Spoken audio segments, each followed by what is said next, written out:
Hi guys, ito nga pala ang Burj Khalifa. Pasyan muna tayo ng very light dito sa Dubai Mall.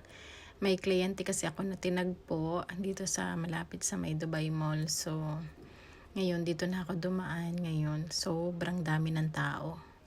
Kasi winter na dito guys ngayon. Kaya ayan, yung mga tao dito ay talagang nagsisidagsaan na ngayon lalo na October.